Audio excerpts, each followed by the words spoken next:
Well, happy Monday, everybody. Welcome back to another episode of the Baseball Card Junkies podcast.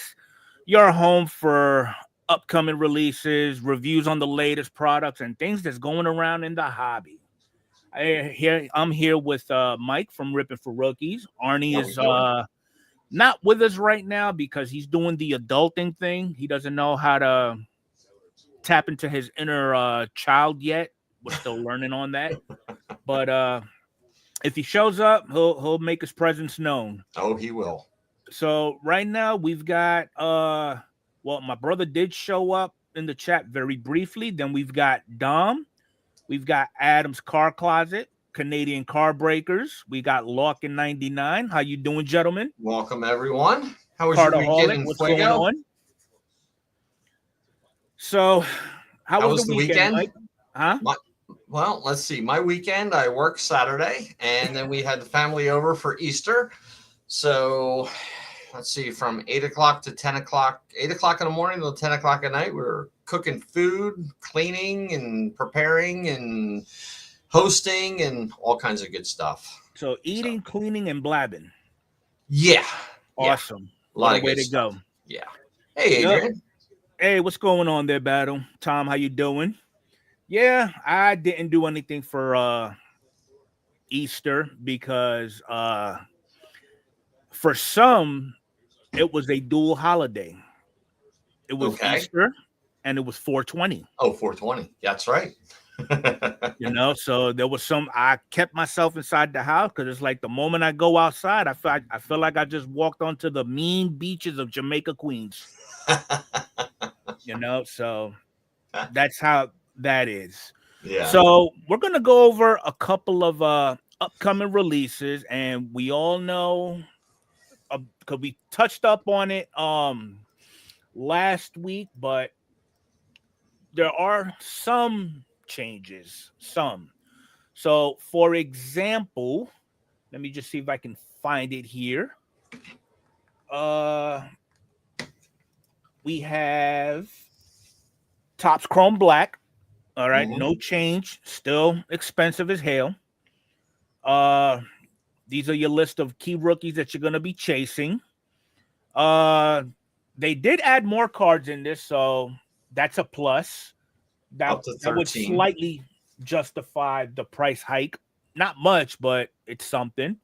And for those of you with deep pockets and you want to go ahead and get you a case, it's only a low price of $3,000. There you go. Okay. So that's that one. All right. The next one in the shoot, and I know there was a video. I've seen a video of somebody opening it up early already, and I sent that out to Arnie and Mike. I don't know if y'all looked at it. I didn't. Wait, that they moved the date up. It's this Wednesday. Exactly. Okay. And now a hobby box is $140. Okay. Still a little pricey in my opinion. But these are the list of names. Yeah, they're going back to the traditional heritage. So you're going to get your one autograph or relic, and maybe a couple of number cards. One auto or relic, 3 inserts, 8 high number short prints per box. You might find a chrome variation. Yeah. Might get some real one autos. And it's 24 packs with 8 cards per pack. I think I'll wait on that one a little bit. And if you haven't seen what the cards look like, well, that's what the box. These are what the cards look like. I mean, they look nice. I'm not gonna lie. I like this color match.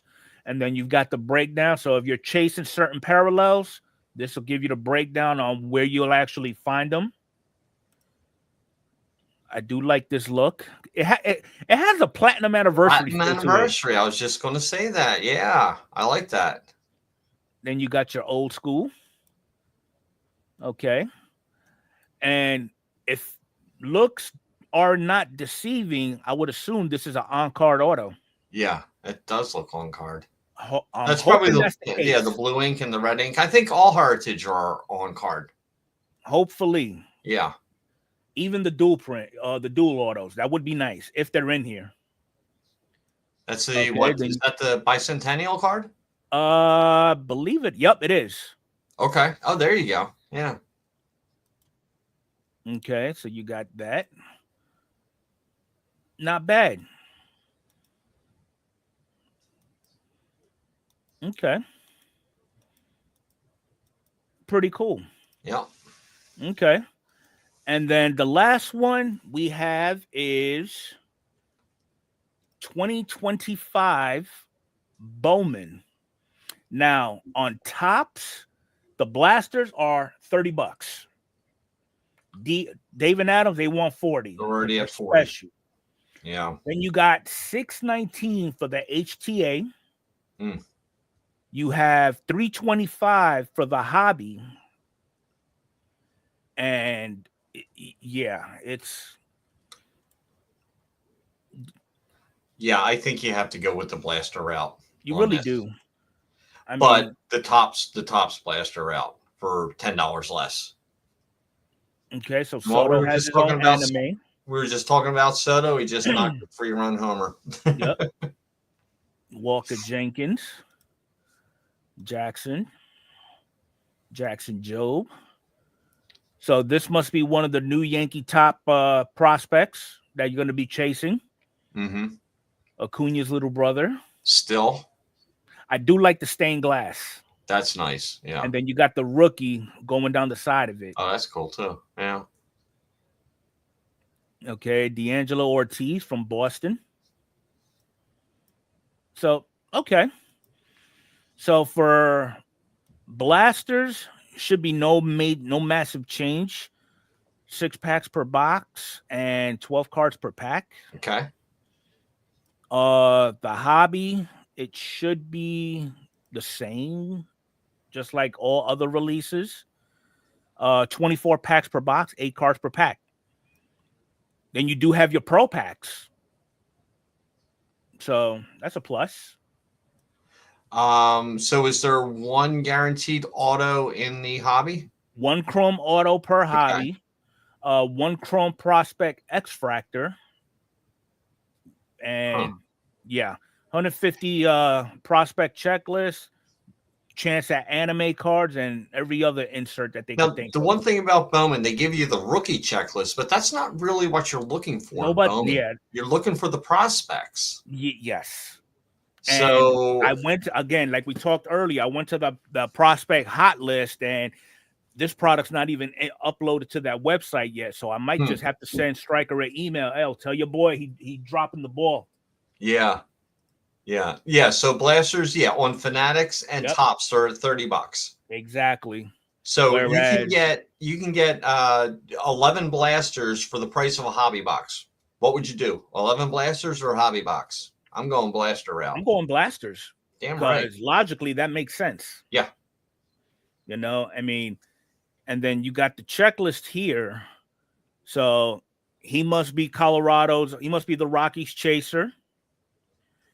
Now, are they doing any special inserts like the Lunar Glow or anything like they did in years past? Okay, so here's the anime checklist, and that checklist is massive.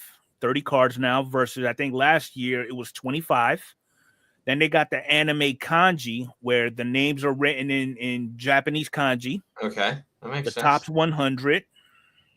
But they're not putting down the Bowman first on there.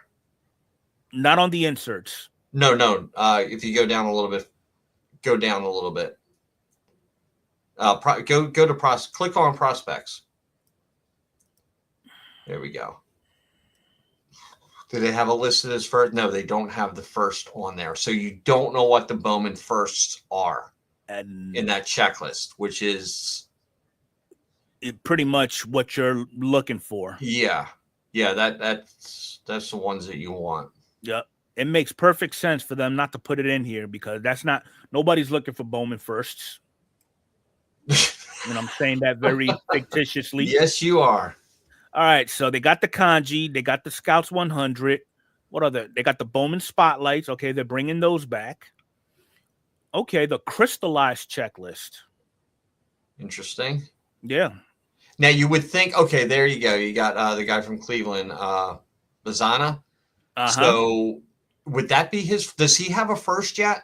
He does have a first. Oh, he does. Okay, I thought that they might. His first is out of draft. Okay, so yeah, I'm looking at that checklist, and they've all had their first on that crystallized checklist. Yep, and then you got Jack Caglione. He was in the same class as Bazzana. Okay. Then you have your, I'm going to call them stained glass, but it's etched in glass. And you got your greatness loading checklist. And you got your hobby stars. A lot of checklists, a lot of different inserts this year, huh? Okay, so Brooks Robinson and Steve Carlton are the retrofractors for this product now. Oh, nice. And you got your Rockstar rookies, Rookie of the Year favorites, very important prospects. Okay. Wow. They're really going with the inserts now, aren't they? Yeah. Okay. Now they're reaching. Yep.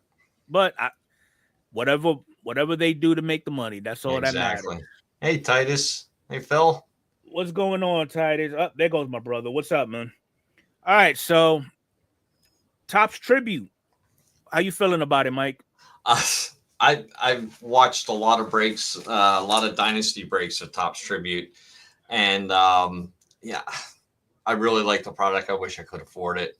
All kinds of stuff coming out of there. Now, it was originally going for what, $600 a box, and now it's up to about $800 a box. Yes. Even at $600 a box, I don't see the value of it. I mean, unless you buy a case, then you get a little bit more in that. But if you're just going on a one box, you know, somebody opening up one box, you're not going to get the full feel of the product. Just take a look at a case. Dynasty breaks, they do them. They can do a case in like 30 minutes. It's a quick watch. Yeah. But yeah, I mean, for a higher end product, it's a nice product. I would like to get into a break. Yeah, you're right. It's way too expensive, but if you get into a break and you can buy a team, there's some teams out there that are relatively inexpensive, and you can get a nice hit out of it. So yeah, I mean, I will say the quality of the cards itself, it's on point. I will give them that. No doubt. Is it $750 to $800 on point? No, not at all. It's not. It's just like everything nowadays. I mean, you really have to do your research on what you're buying, and you know, because it's your money. And but to get into a break, to get your team, yeah, I would do it. It's just, yeah, it's too much. It's too much. It's too much for one person just to buy a box and open it up. And this is actually the first. I'm gonna label it mid-end baseball product of the year.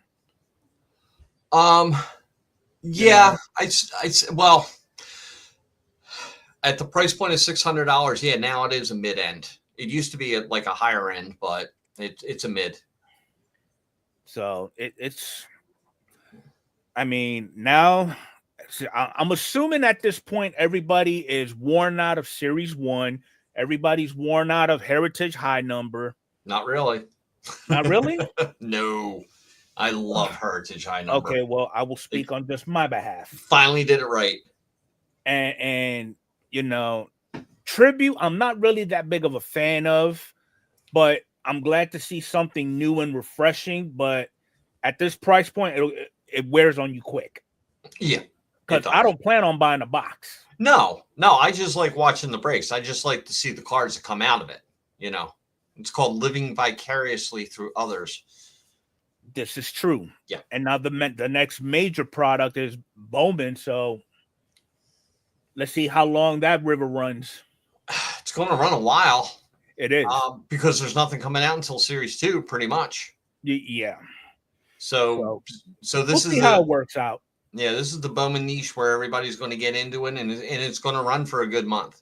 Yeah. It'll run through the month of May. So that's all that we got as far as what Tribute has to offer, which really not much. It's great while it first came out. It's something new to look at. I mean, if you're able to get yourself a box of it, by all means, knock yourself out if you did so. Like I know Arnie did a break with a box of tribute. It went relatively well, but is that something that I could just sit here and do a video of? Probably not. No. You know, I mean, that's going to be one of those instances where I'll get into a break, I'll get my Yankees, and depending on the price, I might scrounge up a couple of pennies for the Mariners just to get Julio. Call it a day. Yeah. All right, but for those Met fans out there, got some great news for y'all. Your boy Frankie signed a contract with Fanatics, so now we'll see his autographs in Topps products again. So his first autographs will be found in 2025 Topps Pristine. So that's a nice looking auto, I will say. Not gonna lie. He did have a deal with Topps that included a curated Topps X exclusive in 2019, but he's went 6 years without signing anything. Wow. So I guess now, you know, better late than never, I guess. I'm curious to how much they paid to get his autograph on cards. According to Arnie, they're paying him nickels on the dime. Really? I personally don't believe it. I mean, he's one of the stars of baseball. I agree. Plus, the way he's signing it, I think he got paid a little bit more than a nickel because he would just put an FL on there. Yeah, exactly. But just off topic a little bit, I do like how Pristine is projected to look, though. Now, is that just the red? That's just the red parallel. Are the base cards going to look like that without the the reddish in it? I would think. It would be nice if they did. And when does Pristine release? There's no release date on there, is there? Not as of yet. No. Okay. So I'd like to see some more of the other cards, but yeah. So let me see Matty. here. He signed his first auto contract with Topps in 2016 when the company had his Authentics division. So it's been a while. Oh yeah. And then they want to go ahead and throw in there over the past 3 years. Grandpa has averaged 30 home runs and 99 RBIs a year. 31. He's half my age, for God's sakes. So it's nice to see some guys that's been in the game for a little bit get back to supporting the hobby. Well, if you pay them enough, they'll support. Yep, this is true. All right, so we talked about this last week also, but now it's official. If you do go on eBay and you are purchasing a card from eBay, minimum $250 or higher, you will see the option of having that card graded at PSA.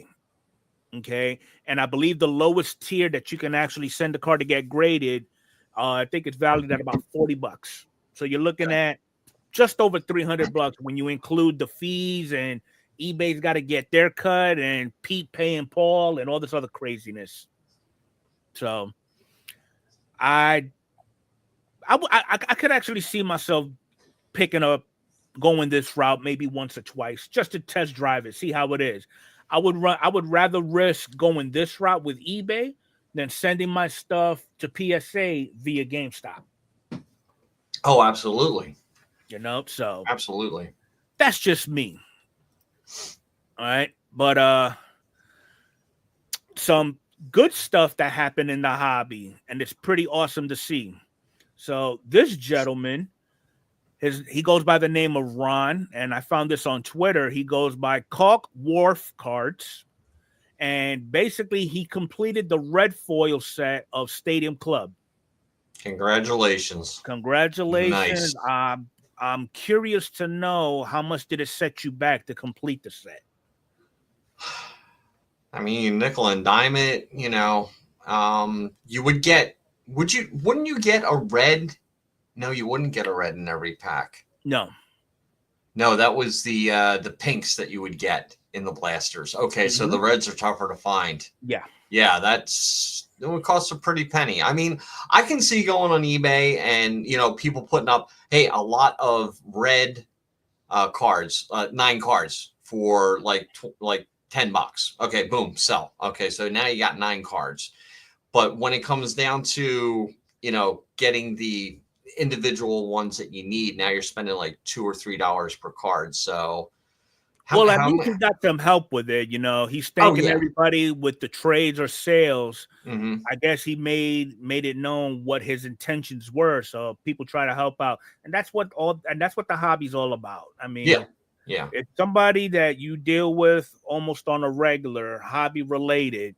If they set out a goal, and if you can help with that goal, why not? What is there to lose? I know in our Cardmunity that most people would probably just ship the cards for free. Hey, I got these 10 cards. They're yours. Yeah. Not a big deal. I mean, it's kind of like how everybody got together and just help you establish probably the greatest Hans Kraus collection in hobby history. And I thank you every day for it. So what we got here? Okay, so Costco just got a 2025 flagship bundle for $40. 7 packs of Series 1, 5 of 25 Heritage, and 3 packs of flagship collection packs, and an oversized card. Good to know. Interesting. I like that. I might just go pass by my local Costco and see what's up. I pass by one every day, but I don't have a membership. I don't either. There you go, Adrian. I'm picking up one today. So, all right. So every time we got somebody, we talked about the good stuff that's going on in the hobby. Now let's talk about the bad stuff. Now here's a plus. This time it's not in the state of Ohio. Okay. If we remember the last time, they had that auction memory lane where some dude took like almost $1 million in cards. Mm-hmm. That originated out of Ohio. Okay. And I appreciate the donation, sweetheart. That's probably out of the allowance I gave you, but I'm not complaining. I'm just kidding. She put it on this time, this gentleman was out of Georgia. So he was charged with forgery, theft of trading cards. Okay. Peter Friedrik, 44, of Cumming, Georgia. Okay. And that's what he looks like. Basically what he's been on what I find amusing about a lot of these individuals that get caught up and they're made famous against their will. I like how law enforcement just sits on it, lets it marinate, and then they wait and pounce at a particular time. So apparently the Forsyth County Sheriff's Office has been keeping eyes on this guy since July of last year. Okay, when an unnamed company in the trading card industry alerted them of possible fraudulent schemes. So basically he posted a card on Facebook and has been taking offers on the card. Per whoever, the card posted for sale by the gentleman was not produced by said redaction, and believed that the gentleman was misrepresenting facts about the card to interested individuals. That'll get you. Yep. Several thousand. I'm curious. What are they sentencing him with? If it's okay, so in March 23, the balance accumulated was 10 grand and went up from there. February 24, said company stopped printing orders because the balance due was over $67,000. Company owner stated he never filed a police report because he thought he could sue Peter for the amount due, but an asset search yielded that Pete had no money to pay that amount, nor did he ever. Okay.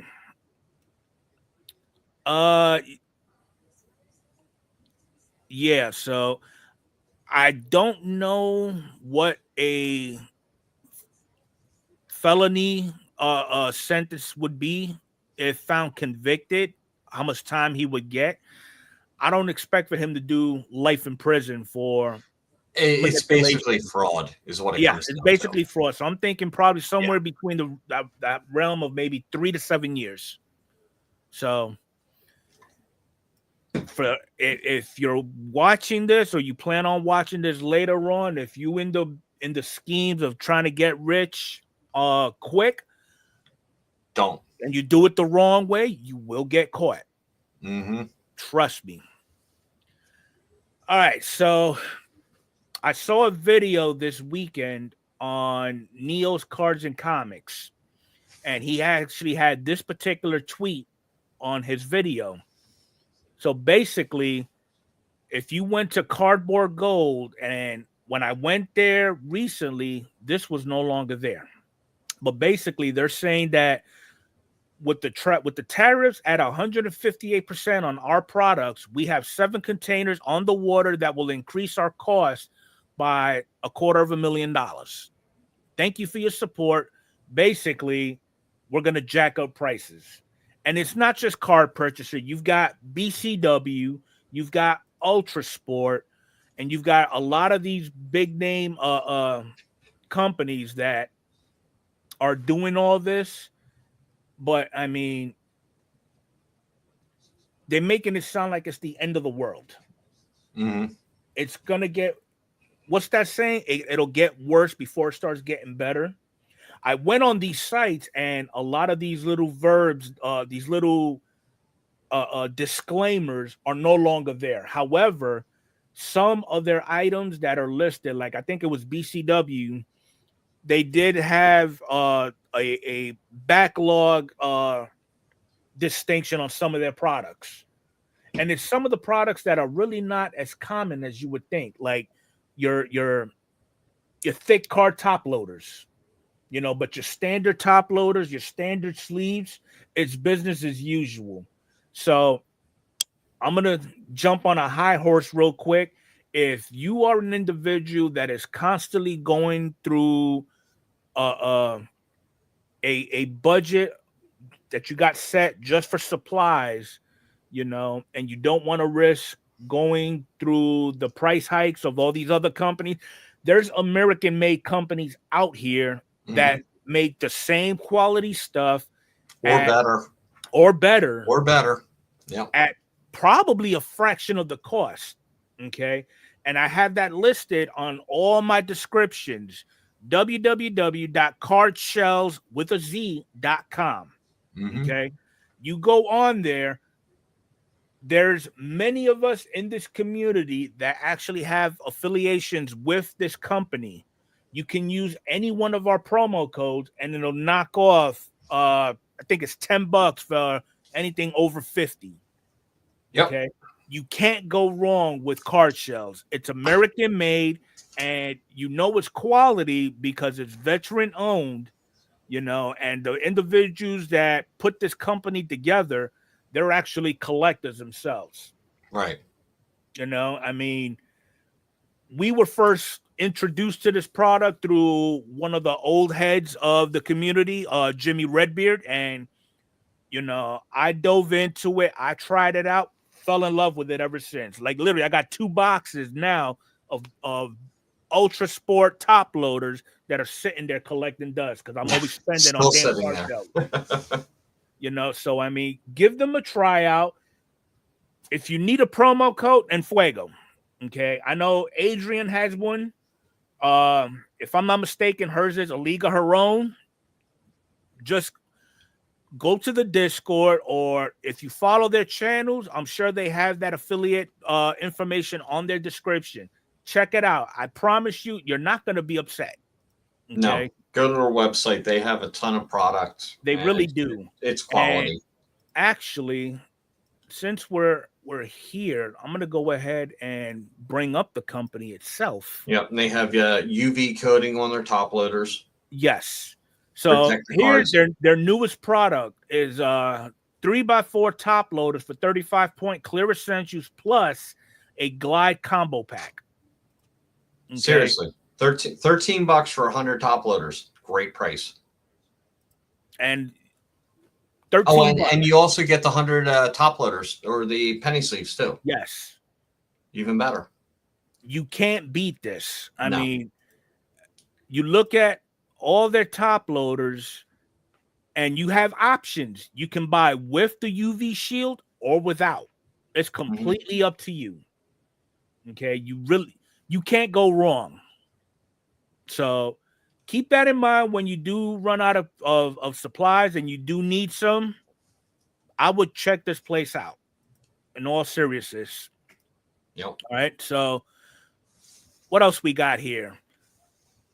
Okay, so for those of you who actually get into these breaks or you rip packs and you manage to mysteriously pull a redemption, just a reminder, all redemptions going back to 21, 22, or 22 to current, they are good for 10 years.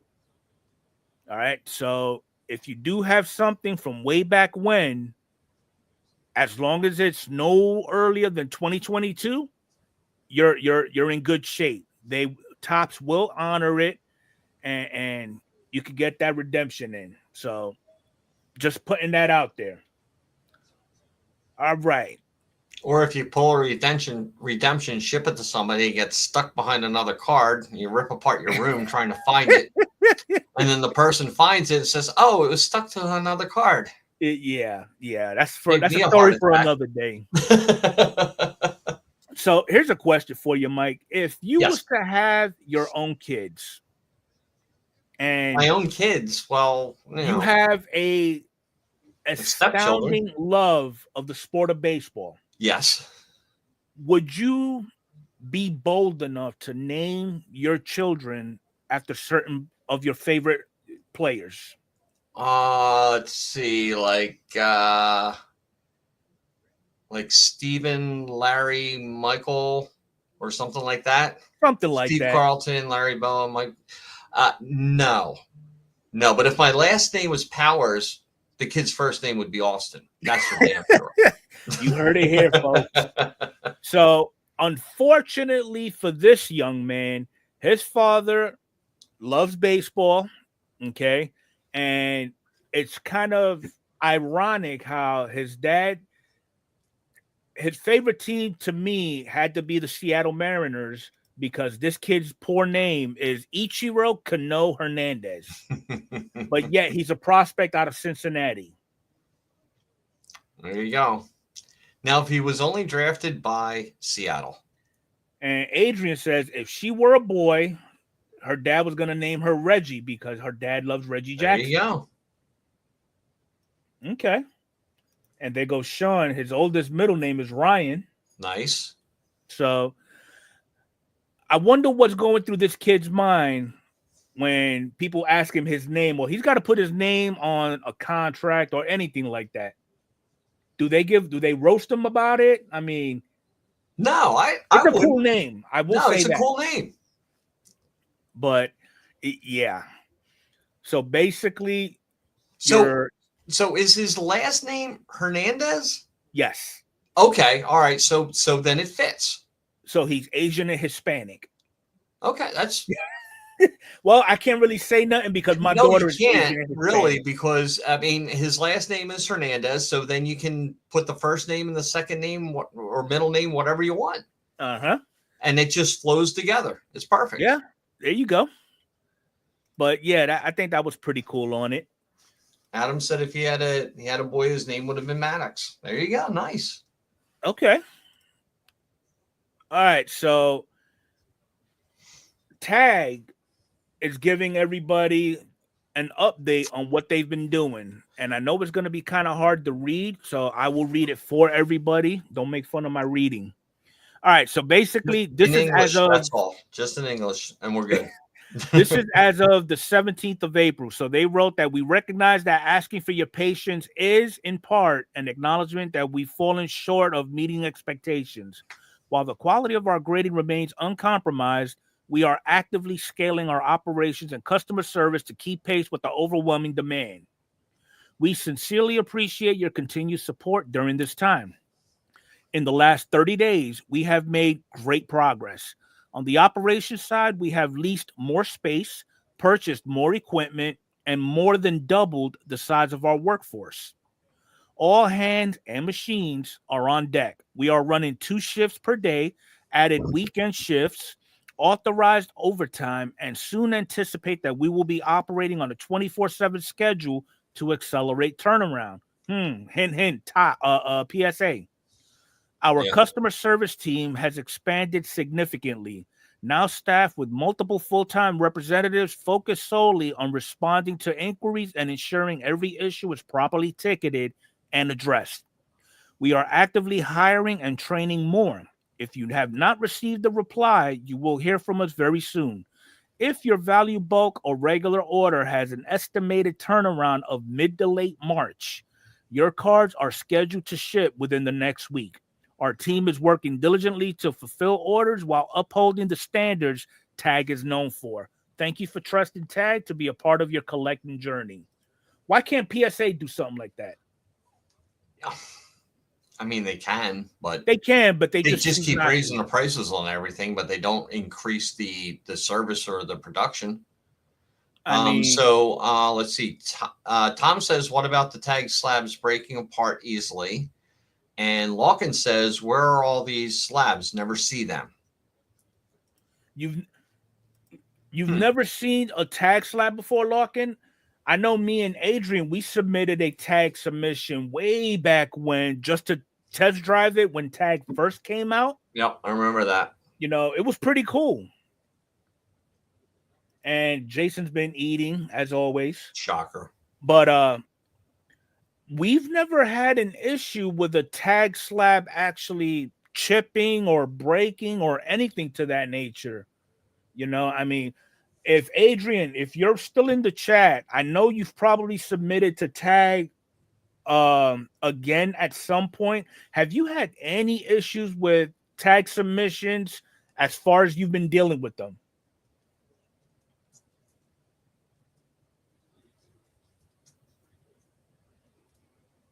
Yeah, and Alan says they don't show up on eBay too often, and Sean said he probably means at card shows. Yeah. Well, I mean, at card shows, I think people are looking for PSA, BSG at the least. So, yeah. Well, Larkin, TAG is originally out of the West Coast. So, I mean, they're still a relatively new company. I mean, I'm trying to pull up one of their. Remember when you and Adrian did it, you always had a little episode with the submissions and how many cards were submitted to PSA, BSG, and tags and all that other stuff.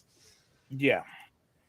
So this is the website for TAG grading. I'm gonna go ahead and post it in the chat so you all can do your due diligence with it if you so choose to. All right. But basically, I mean, I have no issues with them at all. So these are their going rates right now. Value bulk, $15 a card, 20 card minimum. Okay. Pretty standard. Mm-hmm. They do use the standard grading, but they also incorporate a tag grading too on a 1,000 point scale. Now, the difference between TAG and everybody else, TAG is solely AI. Now, when you submit to them and they send you your cards back, you do have regardless on what level of submissions that you send, you will get graders notes. Mm-hmm. Okay. And basically they show you on their site, if you have an established account with them, you could click on your submission and go through each individual card and basically analyze why you got the grade that you received for that particular card. And they give you a 3D snapshot of that card just so that you can see. I mean, the technology that they're using, top notch. They will identify the smallest of dimples and they will show you exactly where it was located at so you can see for yourself. You know, I can't complain about this at all. No, the technology is way beyond anything anybody else does. Now, Stuff Geek Script has a question. Explain to me, like I'm 5, why PSA is the best. I don't get it. PSA is deemed the best because we as collectors or investors, whatever your flavor of the week is, made it that way. Yes, I agree. Okay. If it was up to me, okay, it's whatever I deem my cards would look good in. Mm-hmm. But everybody has their own flavor. I have nothing against PSA because my entire Julio Rodriguez collection is in PSA slabs. However, if it was up to me, I would crack them all out, throw them in tag slabs. Now, is that something that I'm going to do? No. No. Okay, because that's thousands of bucks that I'm throwing away. And I don't want to be that way. Plus, I cherish life too much. My wife would kill me. Yeah, I would say it's like it's the industry standard for purchasing cards and selling And cards. there you go. Adrian nipped it right in the butt. Yeah, that's what it is. PSA commands a premium while everybody else, it's all basically personal preference. Exactly. Now, SGC does some SGC does command premium depending on what you have slab, just like Beckett. Okay. Yeah, but they look better for your older cards. Yes. SEATGEEK cards. Exactly. Yeah, for your older cards, for your vintage cards, it looks so much better in an SEATGEEK slab than it does in a PSA slab. It's kind of pointless to throw a tuxedo on a Bobby Witt rookie card. Yeah, it doesn't look right. No. So, but basically, this is what the submission kit looks like. You'll get the box, okay? And the best thing about this whole thing, okay, is like you're doing your own box rip, because if you send 20 cards into tag, you will get those 20 cards back, but each individual card, it's in its own little packaging. So it's like you're doing the pack rip and a slab reveal at the same time. Yeah, and that is pretty cool when you see that. Okay. These are the boxes that it'll actually come in, and this is going to be that box within this box.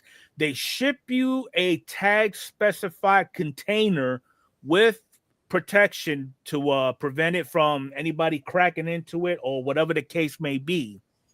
All right. This is what the safe case looks like. They send you everything. All you got to do is just follow the directions that they give you, send it out, and they'll send it right back. You cannot go wrong. And then the prices too. I mean, I think Tag right now is the cheapest one out there that's doing this kind of stuff.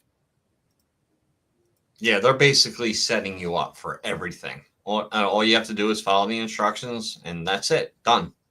Yeah. So, I mean, just to give you an idea of what a tag slab looks like, let me see if I can find one here. Go to imaging, go here. I'm kind of like changing my mind on, like between PSA and tags. I mean, if it's like my own personal collection where I'm not going to resell, maybe I'll put it in a tag slab. Yeah. So, Stuff Geeks, this is what a tag slab looks like. You've got your standard grading off to the right, and then you have the tag grading within that QR code. And if you scan that QR code, it'll automatically bring up the pop report. And on top of that, it'll give you the breakdown of why your card received the card that it did get. Yeah, it's more than just centering. It shows you on a graph of, it's not like 1 to 10. It's like 1 to 100 of any blemishes or anything else that's on there. Yeah. If I'm not mistaken. And does it show you? It'll show you the review when you get it back. Mm-hmm. Do they send you an email with a breakdown of everything on there? It'll send you an email of the surface and all. Correct me if I'm wrong, Adrian. You'll get an email stating that you now are able to look at your submission on the website, and by then your card should be en route back to you, if not already in your possession. But didn't they show you something where they showed other photos of the card where they showed the blemishes? They do, and that's the 3D, the UV and all that other stuff. Yes. So let me see. Okay, so this is what the slab looks like. Okay, you've got the standard 10, then you got the QR, the slab grading. This is it right here. That's it. That's what I was So, looking at. and then Yeah. if you look here, it'll pinpoint exactly where the blemishes are. So, for example, if, you know, here's the overall tag grade, here's the front and the grade according to their tag scale, here's the back of it, and they'll let you know where you got dinged at. And you see all these little things here, it'll tell you why you got it. So, right here where I'm highlighting is saying it's a scratch. So, if you clicked on it, there it is. You should see a scratch right up in here. Okay, right there. So is it right by the cap? I think yeah, it's right on the cap. There's a few of them. Yeah. So you got right there, you got one right here. So I mean, the detail is amazing. They got it right. Yeah. You know, you got some more down here. It's amazing. Mm-hmm. It's like a whole new technology, and they're giving you all this information for basically the same price as a PSA grade, where one guy's just looking at it and saying, "Okay, it's a 9. Okay, it's a 10. Okay, it's an 8." And look, they'll even give you a listing of all the blemishes and deficiencies found, which led to that grade. You know, so it'll give you where it was at, on what side of the card, what was the blemish, the pinpoint location, and we know you're not going to do the longitude latitude nonsense. So if you click on view, it'll take you directly to blemish number 1. Mm-hmm. Okay, so I mean, and then look, you got scratches, you got a pit, ink surface defect, some more scratches, and then it'll show you in great detail here also. It's amazing. Yeah, and Adrian just poses something. Downside of tag is that they are very limited on what they grade. I don't think they grade relics or. As of right now, they haven't upgraded their. I think it's pretty much just base cards, numbered cards. Yep. Let me see. Do they specify what they are? Okay, currently grading. So they're doing all sports cards. The cards must be from 89 to present and no thicker than 50 point. Okay, so they're still not doing relics. Okay. They are accepting pack pulled autos. So it's basically a chrome card or a base card. Right. They're not doing die cuts, lenticulars, acetate, sketch cards, printing plates, or mem cards at this time. So give them time and they'll be. Give them time. They're growing. Okay. So again, you really can't go wrong with them. That's just the way I'm looking at it. All right. So that's. Oh, one last thing before we get to what we was actually talking about. All right. So I did watch a video and it was from Neo again. And basically I made a comment on his video because he was talking about how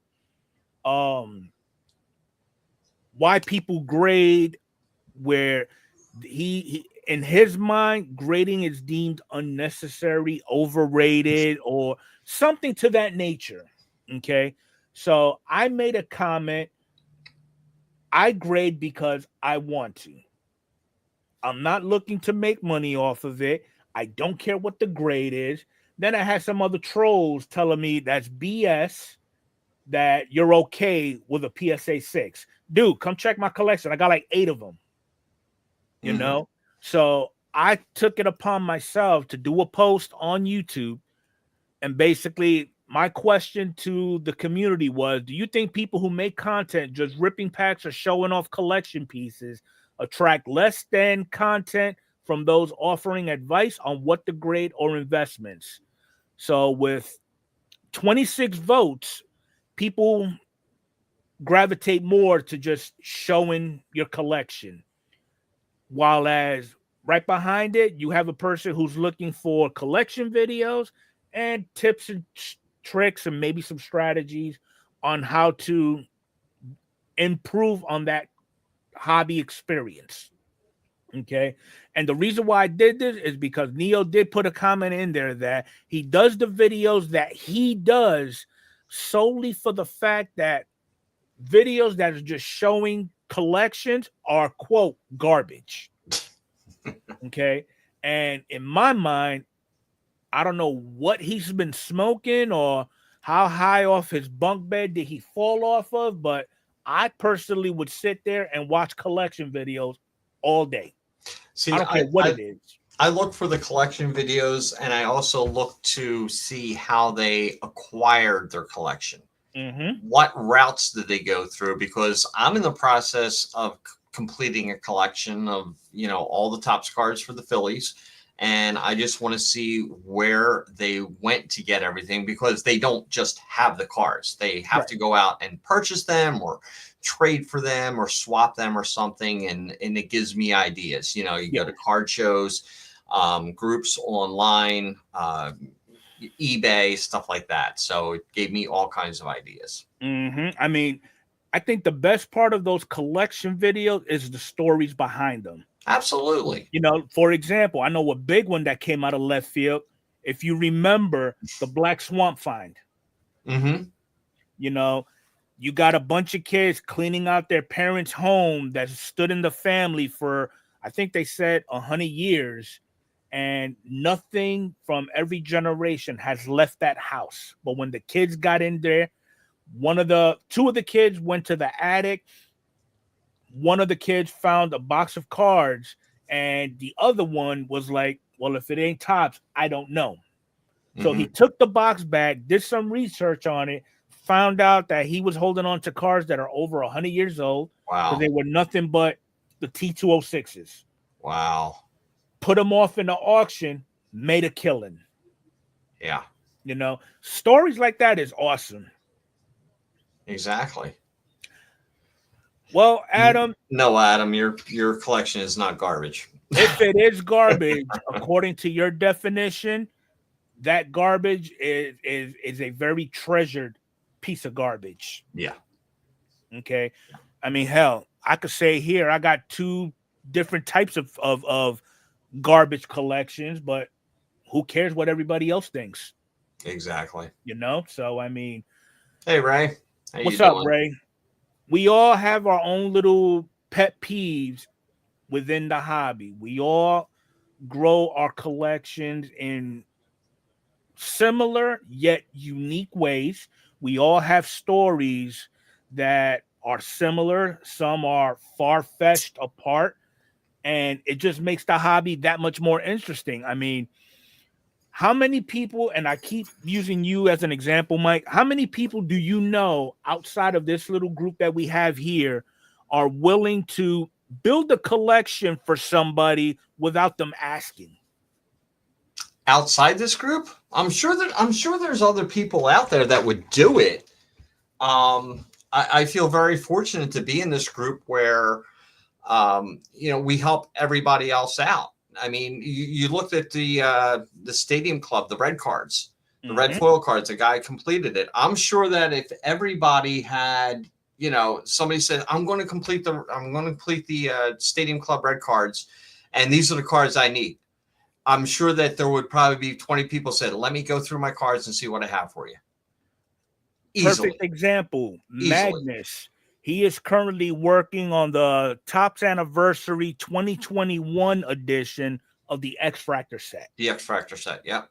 Okay, so I mean, I'm pretty sure there's been a bunch of people that has been going through all their stockpiles, and whatever X-Fractors they have, they're reaching out to him. I mean, it's little things like that it makes the hobby that much more interesting. Because again, just imagine if everybody who is involved in this hobby all collect the same team, all collect the same player, acquire their cards the same exact way.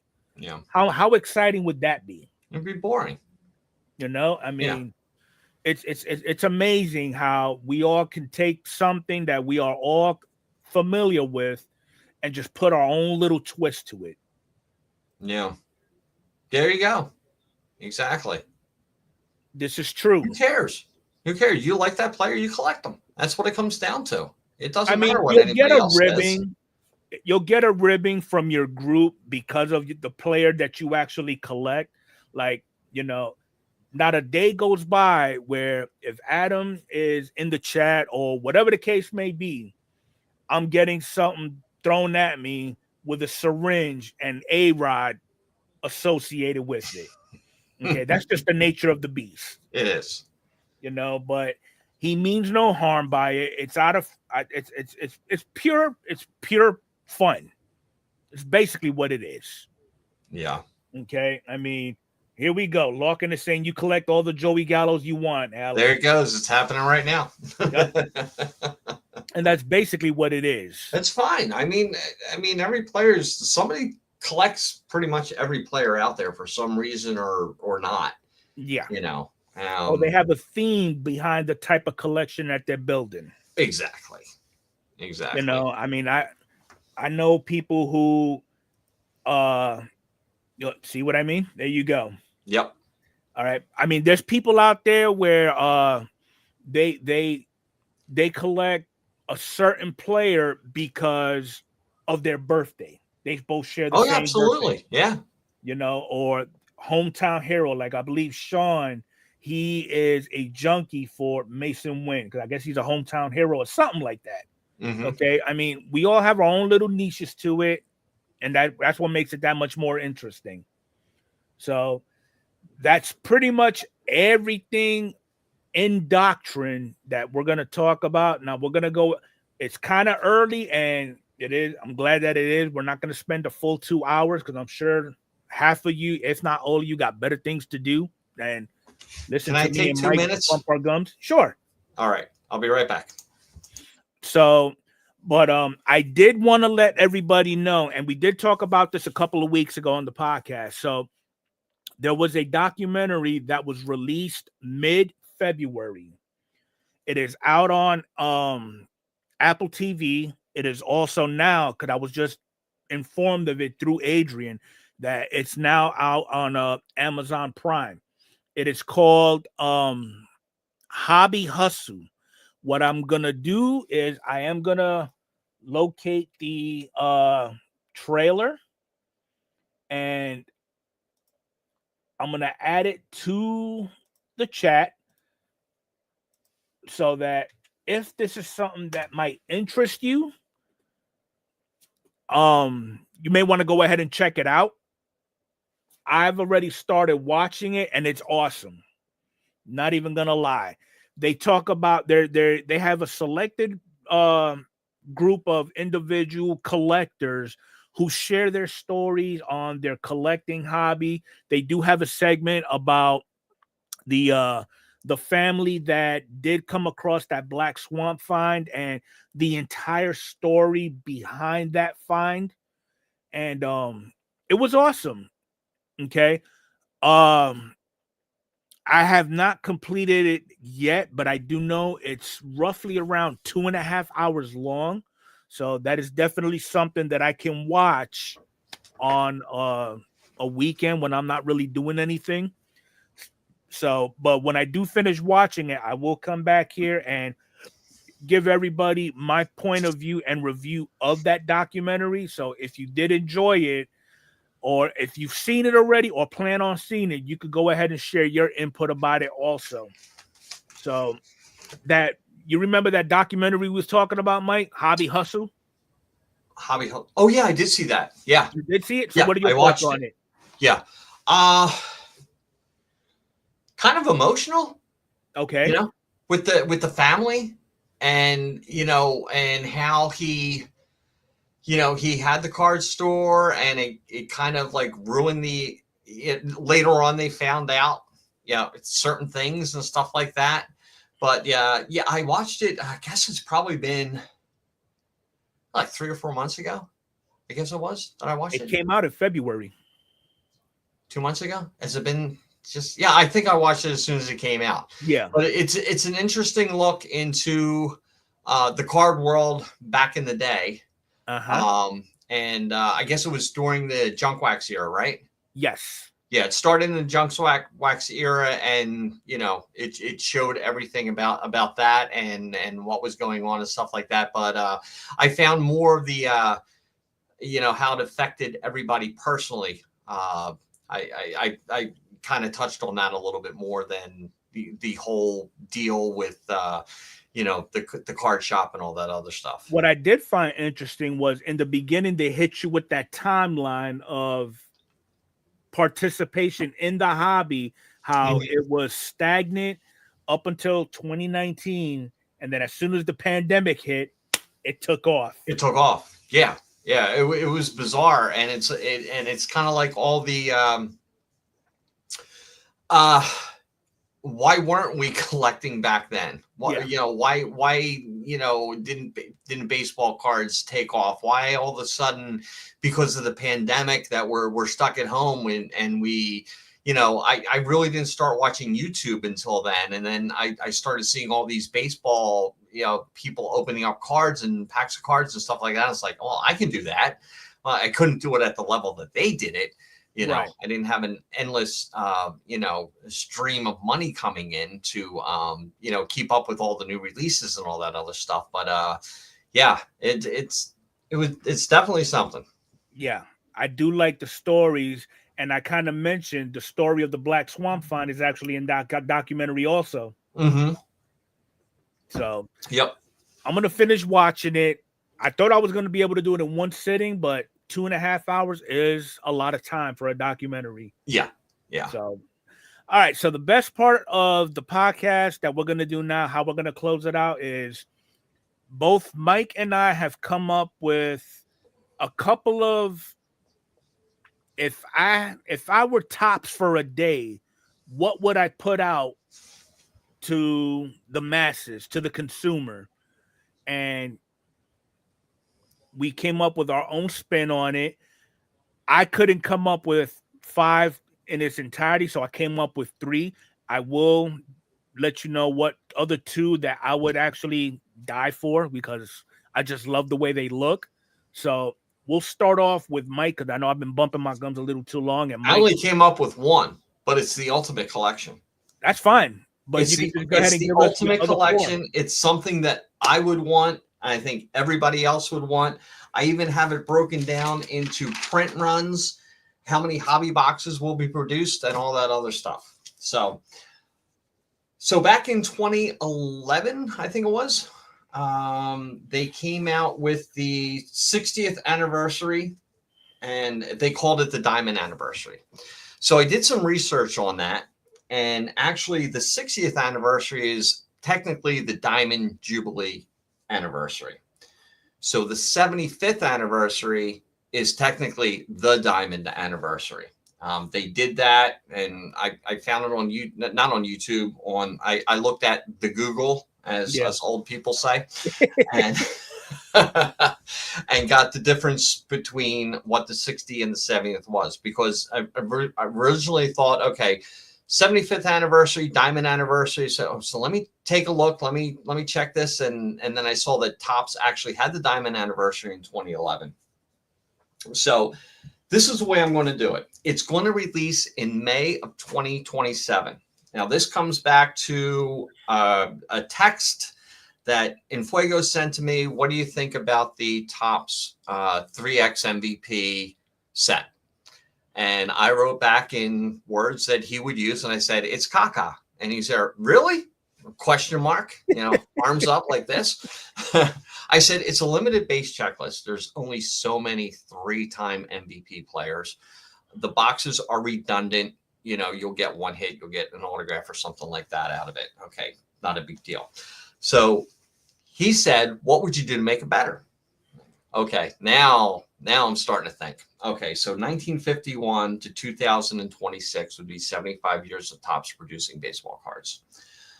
I took it one step further. Instead of just the MVPs, I was going to do, let's do all the MVPs from the American League and National League from those years. And I said, well, let's throw in the Rookie of the Years.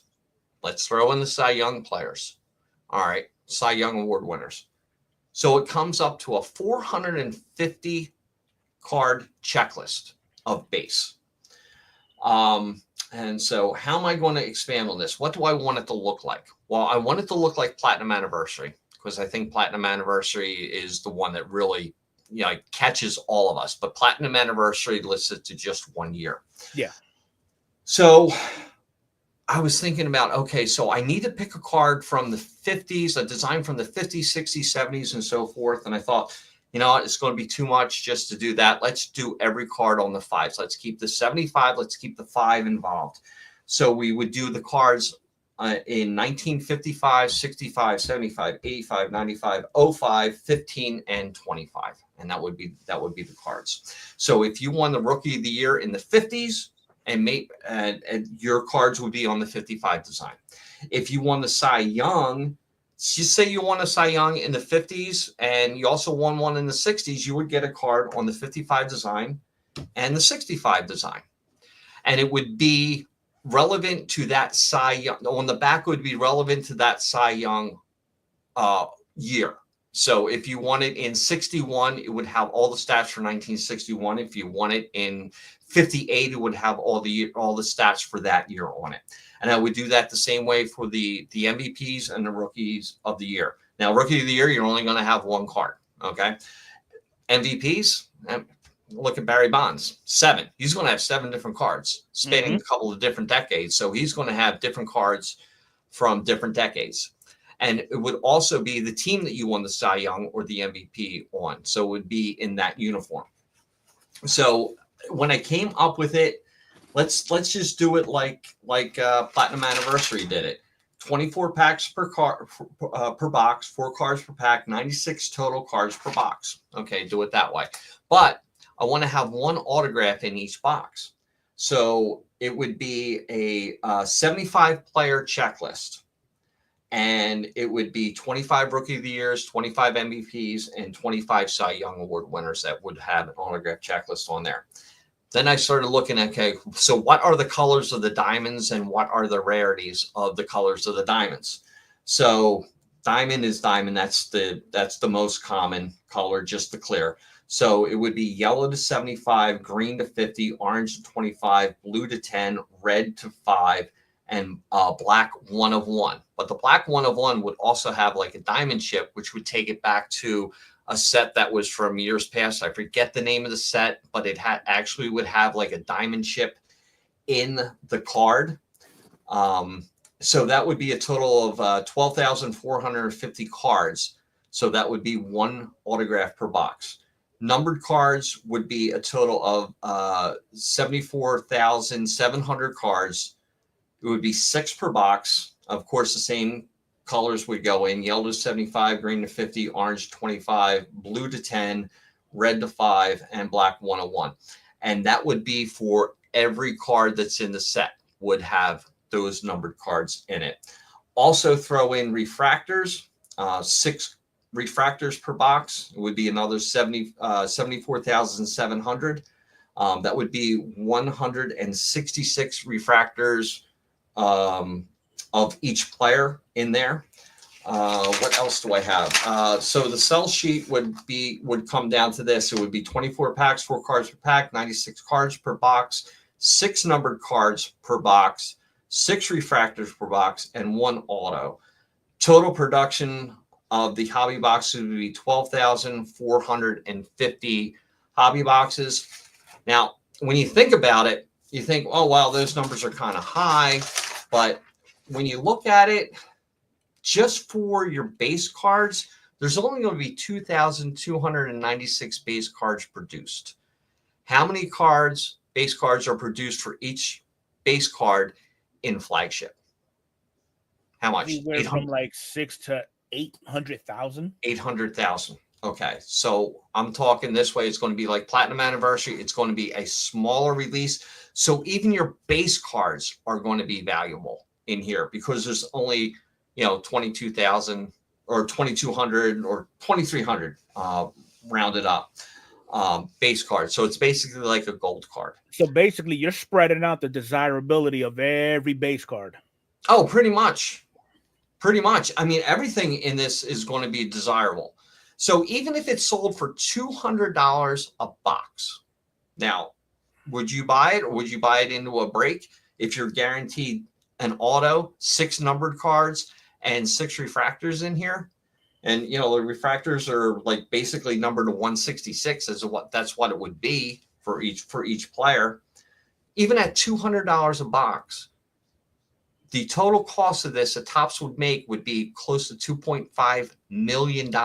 What's the production cost on this? These are the things that I don't know. I don't know what the production cost is. Say it's $1 million.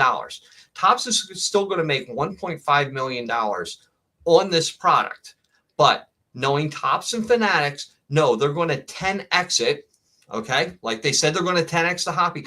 So they're going to make 10 times more of this. Mm-hmm. So now the value of everything comes down. The cost is going to go up. Even if they kept it at $200, 10 times more, they're making a ton of money on this, and they're taking it from us. What I'm doing is condensing it down, making it more of a mid-tier product, even at $150 a box. So we're staying away from the era of the junk wax era. This isn't even close to the junk wax era. Yeah. We're in the junk wax era right now. This is 40% less produced. Mm-hmm. Or no, 400% reduced in total cards than a normal flagship. And they're charging, $119 for a flagship product. Yeah. Yeah, not 10x the hobby, just 10x the price. Yeah. Yeah. So everybody in the chat, let me know what you think about that. Is that something that you would be interested in? I know it's something I would be interested in. As soon as I opened up Platinum Anniversary the first time I saw it, I was like, oh my God, I can't believe these cards. And nobody knew about it. It just came out. Mm-hmm. It just came out in 2021. And it's just like, it's probably the best product out there. So while the chat's ingesting what you just gave us, because what you gave us is a lot. It's a lot. And you did due diligence on it with the homework.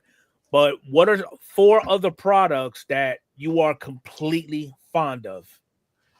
Completely. Well, first of all, Platinum Anniversary. Completely fond of that. That's number one. That's why I enrolled that the Topps MVP 3x MVP in the Platinum Anniversary. Flagship, always. I do have one caveat with flagship. Okay. You want to bring the price down? Get rid of that debut patch.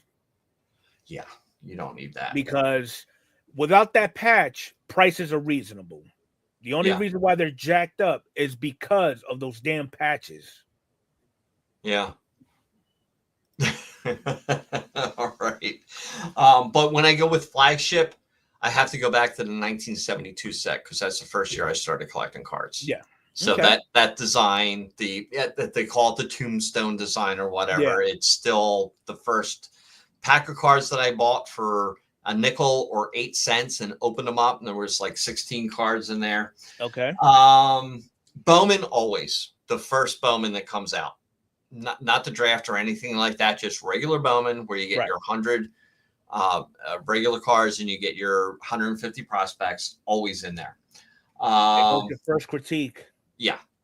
Flair from back in the day. Those cards are nice. They took what Stadium Club was doing with the photography and all that stuff and then turned it into more of a premium card. Flair cards are just absolutely amazing. Another product I'd like to bring back. I was kind of torn between like Gypsy Queen, Topps Gallery, Topps Fire, but I'm going to go with Gallery only because the price point for the mega box, they called it a mega box. It was a hobby box, whatever. Yeah. It was $90. You got 2 autographs in there, and they actually started improving it from the artist sketches up into more of like a digital reproduction of the player on the card. And they did that the last year. I was like, wow, Gallery really stepped it up. And then all of a sudden, gone. Next. So yeah. So that's where I'm at. I still like Allen and Ginter. It's just a neat set to open up. I do wish they would bring back Gypsy Queen, but there's a lot of things that I wish for, and I'm probably not going to get. Another product that I liked from Panini was Chronicles.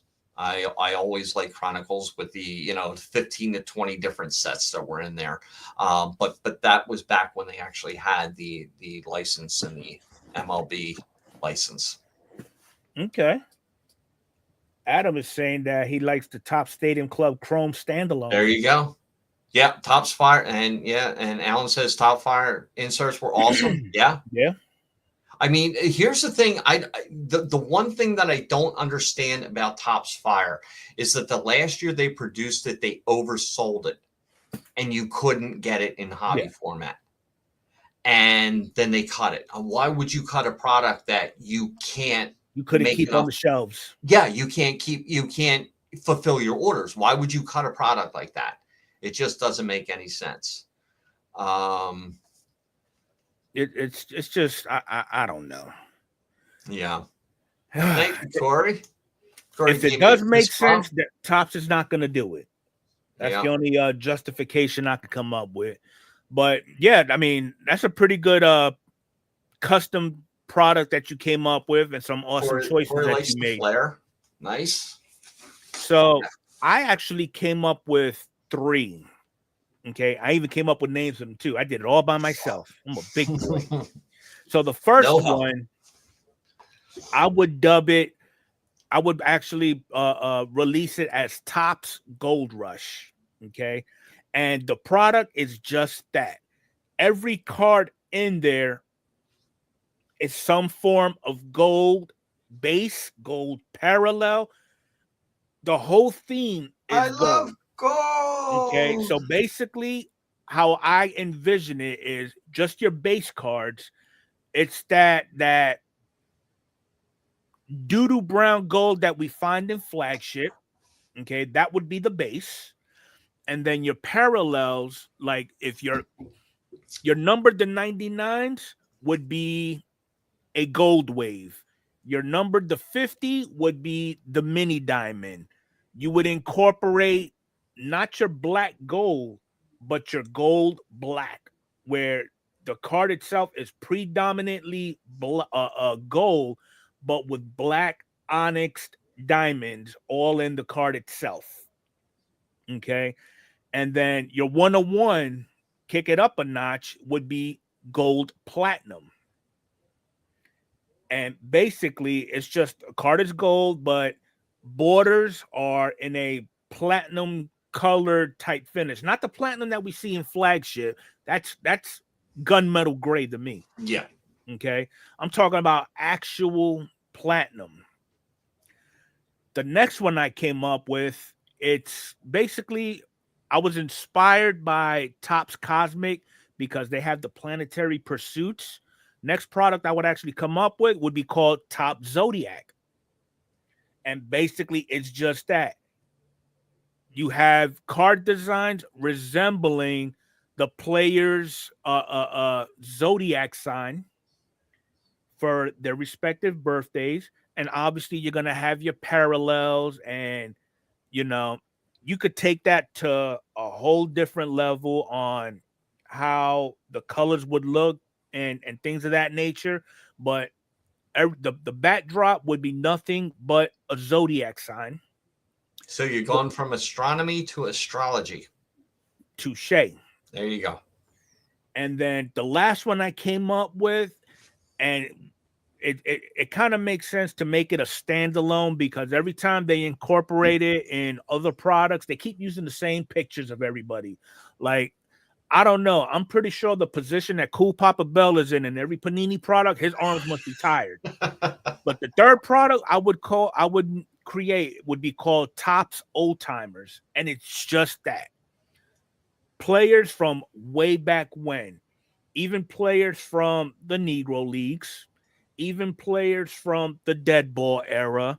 I mean, they would have their own dedicated set to include the parallels. Hell, we could even do the incorporate modern parallels, like for your home field advantages. You can do a Babe Ruth home field advantage in Polo Grounds or Jackie Robinson in Ship It.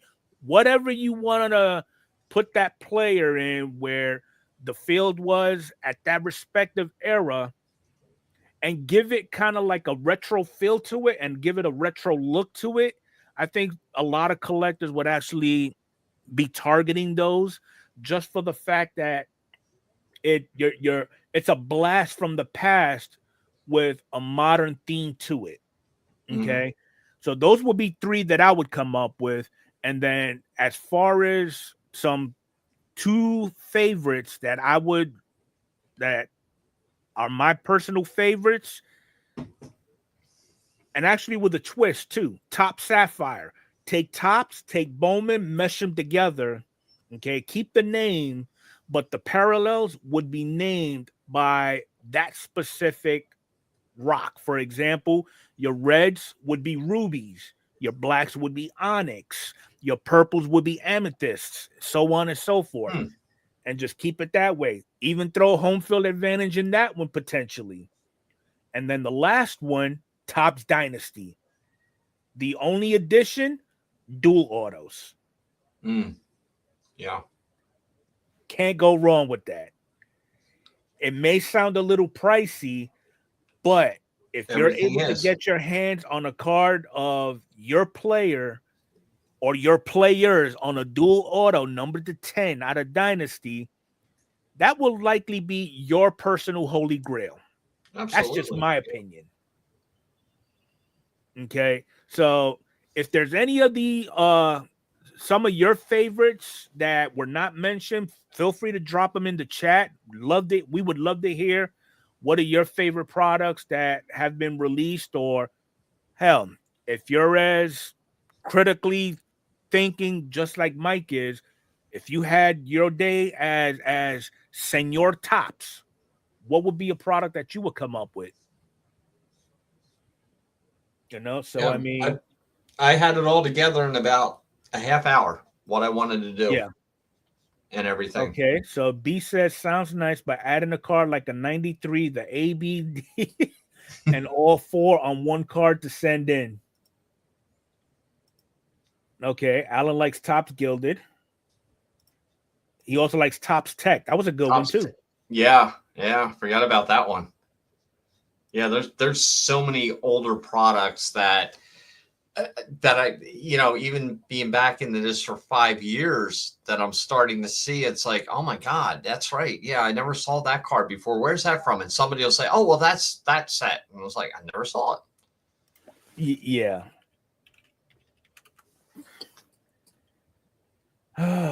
Hey, Christian, what's up, Lucky Peter? Yeah, we're just winding down, but yeah. Yeah, you're more than welcome to catch the replay. Good, we're not doing it again. Yeah. So B said he would bring back Gypsy Queen, but in a different setup. What kind of setup would you go back towards? More traditional Gypsy Queen? Because I know the last year that they did it, it was more like that kind of steampunk kind of design. That a lot of people didn't care for it. I didn't, it didn't bother me too much. But I do see Gypsy Queen from the past, and it kind of kept it along those lines. And then the last year it came out, it was slightly different. Okay. Old school type stuff. Yeah. How does everybody feel about a modernized T206 set? As far as modern players on a T206 set, well, they still do them, don't they?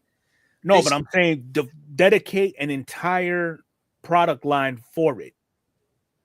Well, I know that the past few years, I don't know if they've done it in the past couple of years, but before they had the T206, and they would come out with 6 different sets of it, and it would be the mini cards. But you're talking like an entire set, and of like 300 they have cards. They have various backs, and that would be the parallel. The back would be the parallel. Yes. You would like have like the Piedmont back and all the other kind of Polar backs bear, from back all that then. crazy stuff. Yeah, back to the original, but add some chrome, some other. Yeah, I agree with you, Beast, on that. That would be another one that would. Yeah, the Gaudi set. Gaudi, yeah, the Gaudi set would be nice. Yeah, we can remodernize some all-time favorites from back then to now. That would be great. Yeah, but you know, I think Lawkin said something that a few back or something like that. Way too. Yeah, there it is. Way too many brands for Topps to pay enough attention to, but they were able to pay attention to it before Fanatics came in. And that's the thing. You think with Fanatics buying it, it would have given Topps a little bit of an influx of cash to keep all their products going, but no, they just cut. Yeah. You know, they just cut and let's overproduce what we have and get rid of all the other stuff. And as far as a collector, that's not good. And it you know, just the whole thing with like the House of Cards falling when Panini lost their license, and it's like, okay, well now it's going to turn into a monopoly. Like I say this all the time. It's like I drive to work, and there's one main intersection I go to. There's 2 gas stations, and one day, say it's $3.05 a gallon, and then the other gas station has it at $2.99. Then the next day I drive by, then they're both at $2.99. And then I drive a mile further down the road, and there's another gas station at $3.15. Well, that's the monopoly, because that one gas station is sitting by itself, and the other 2 are competing against each other. Right. So if there's competition, the prices are going to start to go down. When there's a monopoly, they own the area. They can charge whatever they want, because they think that, oh, nobody's going to drive another mile up the road to get gas for 15 cents a gallon cheaper. This is or true. Something like that. Now, Beast did ask, what products will we get rid of? The first one I would get rid of, because never in a million years would I be able to get access to it. Transcendent. You know what? Because even the singles are expensive. I don't even look at that level anymore. I think my level of collecting is up to like Topps Chrome. Or maybe Sapphire. And so that's Sapphire's your ceiling. That's my ceiling. I don't go for anything over that. Okay. Unless I see a card that I really like, and then maybe just take a look at it on eBay and, you know, see something in an auction. I'll have a certain level that a certain price point. If I don't get it, I'll just move on to the next one. Okay. But no, I just don't. It just seems like that higher product. They're not baseball cards. It's another level of a card. You know, it's not your flagship. It's not the stuff I grew up with. It's not a card. It's more of like, I don't know, a production piece or something. It just doesn't make it. It's more memorabilia than card. Exactly. It doesn't make sense to me when it comes down to that. I like the actual cards. I like the 35-point cards, the 20-point cards, or whatever, chrome, and that's it. Other than that, all these other, like Dynasty and all that other stuff, it's like, yeah, they're just like manufactured cards. There's some sexy manufactured cards, though. Oh, especially Pacific. Dynasty. Yeah, that they had some nice stuff. They did. Pacific was nice. Yeah. Yep. So there you have it, folks. Those were our wish lists, our creative creative juices at its best, and for some at our worst. I hope y'all enjoyed today's episode. Now, keep in mind that there will be some changes to the podcast format within the next 2 to 3 weeks. I am not going to announce what they are just yet. I am waiting for the time to be right, which will be soon. And we will go from there. And hopefully you guys will be willing to jump on the ride with us too. So yeah. Other than that, Mike, you got anything going on? I know next week I will not be here. I will be working Monday night and Tuesday night. So I will not be, we may not do it. I don't know what's going on with Arnie. But right now my work schedule has just been totally destroyed. So I don't know when I'm going to be back. I know it's not going to be next week, but probably the following week. But I just have to play it by ear. I can't guarantee anything anymore. Yeah, I don't think none of us can. No, it's really coming down to that, unfortunately. So just with the things that are going on with work and all that other stuff, right. You know, I try to set aside Monday night to be here. I just don't know if I can do it. But I know next week I won't. The following week I will. Okay. So we'll see what goes on from there. Awesome. So rumor has it you have a break coming up? Oh yeah, I got a break coming up. Yeah. We opened up 6 boxes of Heritage High Number Blasters 2024, and I got them from Target. What do we pull out of there in Fuego? Like 9 numbered cards, an autograph. Well, I got a break of 18 boxes coming up on Wednesday night. Some relatively rare parallels like the whites. Yeah, oh yeah. Oh, we got a Wyatt Langford white coming out of there. We got an autograph redemption of who is it? The rookie from there it is. Finally. Yep. And that what was that selling for on eBay? Sold last sold $150. So yeah, I think I only have like 3 or 4 spots left in there. So we're going to do it 9 boxes in one break, 9 boxes another break, $25 for 1 spot in each break, $45 for 2 spots in each break. But I think it's pretty darn close to being sold out. And we'll go live Wednesday night at 7:00. I know when I sent the email out, I put the 16th on there. Mm-hmm. That's because that's just where my head is. I have no idea what's going on anymore. Yeah. It's just like I'm trying to rush to get stuff done before work because it's like all I'm thinking about is going to work and I got to get it out of my head and take some time for myself. So it's actually going to be on the 23rd, which is Wednesday at 7:00. Everything's here. Everything's ready to go. Yeah, actually, Mark says good luck with work. He's the one that pointed it out. Hey, Mike, I just want to let you know that you put the 16th on there. I was like, oh, my God. Oh. I'm like, that's just the way it is. I mean, it's just crazy now. Okay. I mean, it's, honestly, how can a store that when we opened, we were doing X amount of dollars and getting X amount of hours to run the store, and now we're doing twice as much volume and still getting the same X amount of hours to run the store. Yeah. Yeah. People were breaking down. That math is not math. Tired, and people are getting exhausted. So yeah, that's what it is. But that's I guess that's all businesses now.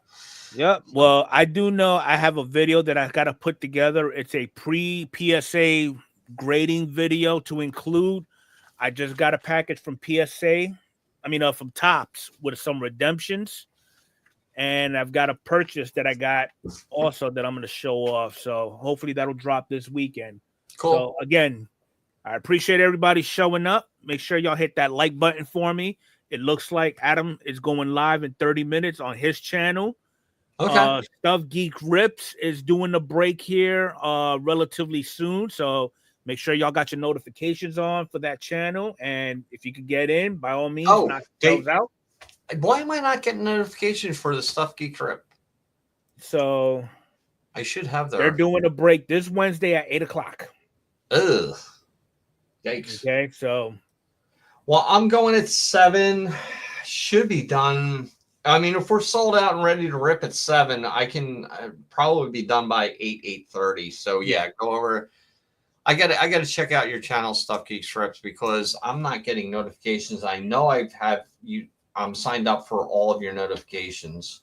Okay, so they're saying they'll go after you, Mike. Okay. All right. All right. Well, with all that being said, it's been fun and real. We'll catch everybody on the next go.